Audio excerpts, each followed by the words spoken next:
Glory to God in the highest heaven, and peace on earth to those with whom he is pleased. Isho മിശിഹായ്ക്ക് സ്തുതി ഉണ്ടായിരിക്കട്ടെ. ആദ്യം തന്നെ എല്ലാവർക്കും ഈ ആരാധന പുതുവത്സരത്തിൻ്റെ എല്ലാ മംഗളങ്ങളും ദൈവാനുഗ്രഹങ്ങളും ആശംസിക്കുന്നു. 2025 പരിശുദ്ധ പിതാവ് ജൂബിലി വർഷമായിട്ട് പ്രഖ്യാപിച്ചിരിക്കുകയാണല്ലോ.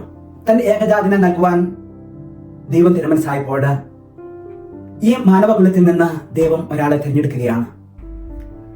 ദൈവപിതാവിന്റെ ഹിതം പൂർണ്ണമായിട്ട് നിർവഹിച്ചവളാണ് പരിശുദ്ധ അമ്മ.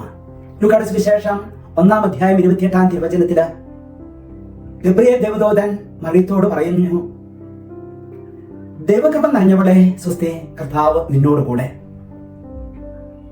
നന്മ നിറഞ്ഞവളും കർത്താവ് കൂടെയുള്ളവളുമാണ് പരിശുദ്ധ അമ്മ. യഹൂദ വംശത്തിലെ എല്ലാ പെൺകുട്ടികളും ആഗ്രഹിച്ചു, ദൈവരക്ഷകൻ എന്റെ ജീവിതത്തിൽ നിന്ന്, എന്റെ ഉദരത്തിൽ നിന്ന്, എന്റെ ഹൃദയത്തിൽ നിന്ന് പിറക്കണമെന്ന്. പക്ഷേ ദൈവം തിരഞ്ഞെടുത്തത് അനാദിയായി ദേവാലയത്തിൽ അന്തി ഉറങ്ങാൻ വിധിക്കപ്പെട്ട മറിയത്തെയാണ്. യോഹന്നാന്റെ സുവിശേഷം 15-ാം അധ്യായം 16-ാം തിരുവചനത്തില് നിങ്ങൾ എന്നെ തിരഞ്ഞെടുക്കുകയല്ല, ഞാൻ നിങ്ങളെ തിരഞ്ഞെടുക്കുകയാണ് ചെയ്തതെന്ന് ദൈവമായ കർത്താവ് പറയുന്നു. ദൈവം തിരഞ്ഞെടുത്തവളുടെ മഹത്വം അത് ശ്രേഷ്ഠമാണ്. ഗബ്രിയേൽ ദൂതന്റെ വാക്കുകളിൽ നിന്ന് നമുക്കത് മനസ്സിലാക്കാം. മറിയം ദൈവകൃപ നിറഞ്ഞവളാണ്, കർത്താവ് കൂടെയുള്ളവളാണ്, കൃപ കണ്ടെത്തിയവളാണ്, അത്യുന്നതന്റെ ശക്തി ആവസിച്ചവളാണ്, പരിശുദ്ധാത്മാവിനാല് നിറഞ്ഞവളാണ്. ഇതൊക്കെയായിരുന്നു മറിയത്തിന്റെ സവിശേഷ ഗുണങ്ങൾ. വചനത്തിന് അവതരിക്കാൻ വഴിയൊരുക്കുകയും വചനമായി അവതരിച്ചവനോടൊപ്പം നിഴലായി സഞ്ചരിക്കുകയും അവസാനം വചനം തന്നെ ജീവിതമാക്കുകയും ചെയ്തവളാണ് പരിശുദ്ധ അമ്മ. ലൂക്കായുടെ സുവിശേഷം 1-ാം അധ്യായം 48-ാം തിരുവചനത്തില് ഇപ്പോൾ മുതൽ സകല തലമുറകളും എന്നെ ഭാഗ്യവതി എന്ന് പ്രകീർത്തിക്കും. ശക്തനായവൻ എനിക്ക് വലിയ കാര്യങ്ങൾ ചെയ്തിരിക്കുന്നു. അവിടുത്തെ നാമം പരിശുദ്ധമാണ്. സ്നേഹമുള്ളവരെ, വചനം ശ്രവിക്കുകയും അത് ഹൃദയത്തിലും മനസ്സിലും ഉദരത്തിലും സംവഹിച്ച് ഫലം നൽകുകയും ചെയ്തുകൊണ്ടാണ് മറിയം ഭാഗ്യവതിയായത്. പഴയ നിയമത്തില് വാഗ്ദാന പേടകം ദൈവത്തിന്റെ സാന്നിധ്യമാണ്. പുതിയ നിയമത്തില് ആദ്യത്തെ സക്രാരി ടബർനാക്കൾ പരിശുദ്ധ അമ്മയാണ്. അങ്ങനെ പരിശുദ്ധ അമ്മ ഈശോയുടെ ആദ്യത്തെ ശിക്ഷയായിട്ട് തീരുകയാണ് ചെയ്തത്.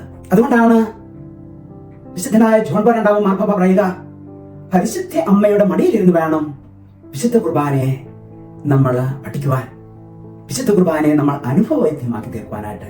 മാതാവിന്റെ ജീവിത സന്ദേശം അത് ദൈവഗതത്തിന് ഒന്നും അസാധ്യമല്ല എന്നുള്ള സന്ദേശമാണ് നമുക്ക് നൽകുക.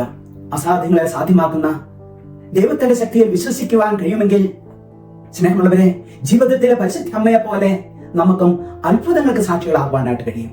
ബെനഡിക്ട് 16-ാം മാർപ്പാപ്പ പ്രത്യാശയ രക്ഷ എന്ന ചാക്രിക ലേഖനത്തില് പരിശുദ്ധ അമ്മയെ കുറിച്ച് പറയുകയാണ്, മറിയത്തേക്കാൾ വലിയ പ്രത്യാശയുടെ നക്ഷത്രം നമുക്കില്ല എന്ന്. സ്നേഹമുള്ളവരെ, ലോകമാകുന്ന ഈ ജീവിതമാകുന്ന ആഴിക്കടലില് സ്വർഗ്ഗഭവനമാകുന്ന തീരം തേടി യാത്ര ചെയ്യുന്ന നമുക്ക് പരിശുദ്ധ അമ്മ എന്നും വഴികാട്ടിയായിട്ടുള്ള ഒരു നക്ഷത്രമാണ്. സഭയുടെ പ്രാർത്ഥനയില് പരിശുദ്ധ അമ്മയെ ഓർത്തുകൊണ്ട് നമ്മൾ ഇങ്ങനെ പാടും, വിനയാനുമതിയായി ദൈവഹിതം മറിയം കൈക്കൊണ്ട് ഇടുകയാൽ ദൈവകുമാരനോ മാതാവായി തന്നെ തന്നെ സമർപ്പിച്ചു. ഈശോയുടെ കൃപ തിരുനാൻ വേണ്ടി ഒരുങ്ങുമ്പോൾ ഈ പരിശുദ്ധ അമ്മയുടെ സമർപ്പണം, ഈ പരിശുദ്ധ അമ്മയുടെ ജീവിത മനോഭാവം, ഈ പരിശുദ്ധ അമ്മ എപ്രകാരമാണ് തന്റെ ഉദരത്തിലെ ദൈവകുമാരനെ ജന്മം കൊടുക്കുവാനായിട്ട് ആഗ്രഹിച്ചപ്പോൾ അതിനുവേണ്ടി ഒരുങ്ങിയതുപോലെ, സ്നേഹമുള്ളവരെ, നമുക്കും ഈ നോമ്പ് കാലത്തില് പരിശുദ്ധ അമ്മയോട് ചേർന്ന് നമുക്കും ഒരുങ്ങാം. ദൈവത്തിന്റെ ആത്മദാനത്തിന്റെ ആഘോഷമാണ് ക്രിസ്മസ്. ദൈവത്തെ അന്വേഷിക്കുന്ന മനുഷ്യനും മനുഷ്യനെ തേടുന്ന ദൈവവും പരസ്പരം ഒന്നിക്കുന്ന നിമിഷമാണ് ഈശോയുടെ മനുഷ്യാവതാരം. നമ്മെ തേടിയെത്തുന്ന രക്ഷകനെ സ്വീകരിക്കുവാൻ നമുക്ക് മനസ്സും ഹൃദയവും ഒരുക്കി വിശുദ്ധിയോടുകൂടി ഈ നോമ്പിൽ വ്യാപരിക്കാം. ഈ ശംശയ്ക്ക് സ്തുതി ഉണ്ടായിരിക്കട്ടെ.